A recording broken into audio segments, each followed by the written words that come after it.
Good morning, good afternoon, and good evening, everybody. Thank you for tuning into another Supatease video. And it seems like cheaters are up to no good in World of Warcraft once again. And it seems like this is the case. It becomes more and more prevalent as the overall player base starts to shrink, because I think that the cheating is always present, but when the game has a abundant amount of players, it's a little bit less noticeable. But when it has a smaller amount of players, it becomes more and more apparent. This isn't obviously just an issue to World of Warcraft.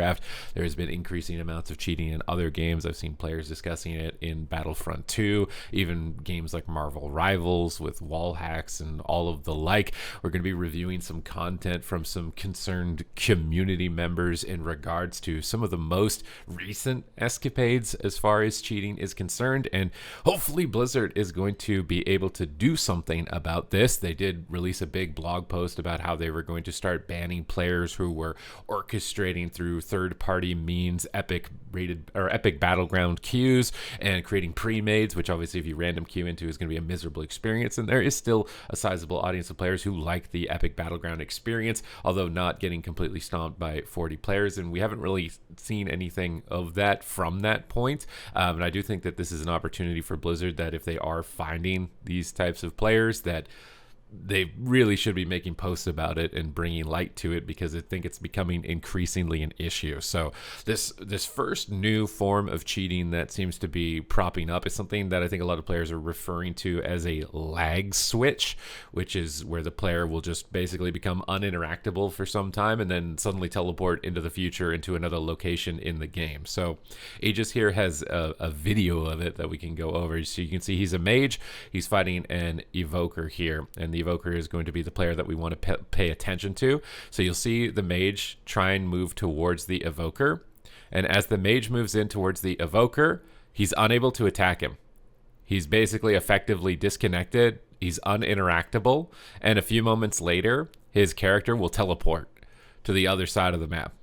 Now, obviously, some instance of this could just be lag, but if it happens consistently over and over and over, and it's kind of deliberate to avoid certain situations so that you can avoid an important crowd control or avoid potentially losing the game, that obviously that's where the abuse of that type of situation becomes more and more prevalent, more and more of an issue. Basically is when you notice it start to repeat over and over. I only have seen the first part of this video where it happened the first time, but we'll have to see if it happens again. So you can see when he time skips, it's because he doesn't want his time skip to be disrupted. It's a super important component of the augmentation evoker, and so it basically just becomes uninteractable for some time, and then he tries to attack the rogue, and we'll have to see if that becomes an issue or not as well. But then they're able to both basically reset behind the pillar, recover their HP and their cooldowns, buy more time. I think Aegis ends up winning this game even despite this.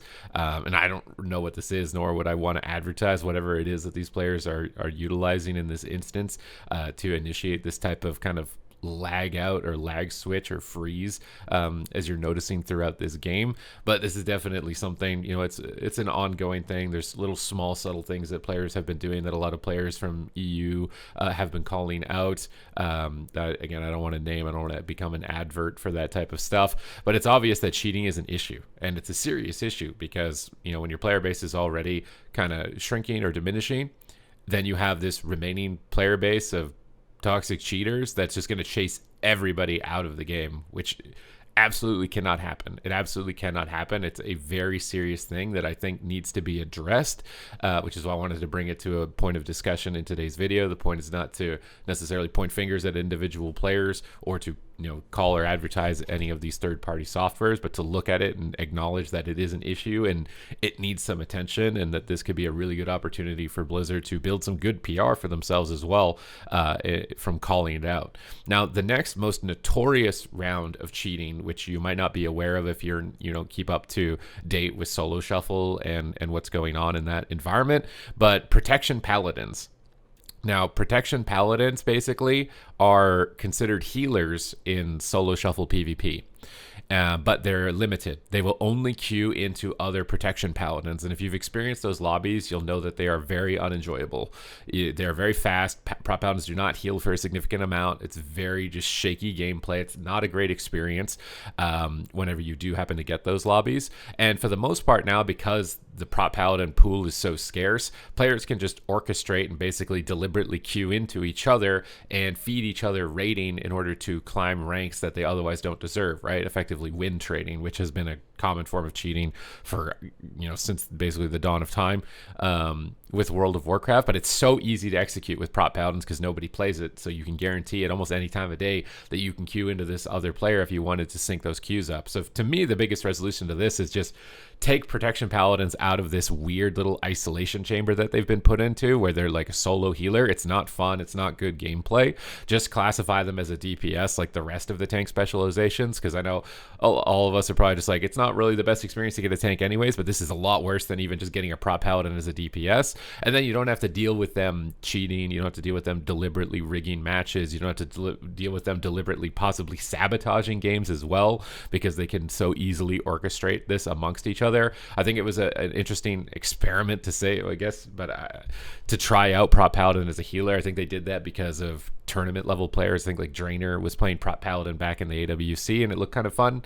But now with the current tuning, prop paladin cannot keep up as a healer. It's very volatile. It's very toxic, and it's obvious that it's just going to be filled with cheaters at this point. Like you can see the ladder's pretty deflated for prop paladin, but any of these players could basically you can make an alt of your own account and just queue into yourself, because this bracket is so empty with players, and just effectively get to the #1 spot and get a title from this bracket, right? There's 4 spots, it looks like, at the moment, at least with the current title breakdown, and you could basically just get a title that way. So to me, this is just a breeding ground for potential cheating that needs to be just completely removed from it. Take them out of the healer role. They're not tuned appropriately to be in that role. It's unenjoyable gameplay.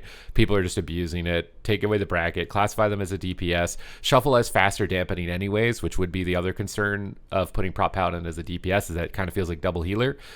Shuffle is fast enough with dampening that I don't think that's an issue. I think this is a bigger issue, that their healing can't keep up as a standalone healer, and it's a bigger issue that this entire bracket can effectively just be cheaters at some point if they wanted to. They can set it up and they can queue, and it doesn't seem like there's really a lot going on with that, at least with Infernion expressing his discontent with the situation that he's been involved with, where he's been queuing into these lobbies where players are utilizing prop paladin in order to queue against each other and set up matches, and now deliberately sabotage them apparently if they want to as well. So like, obviously this is enabling very bad behavior. The gameplay is not good.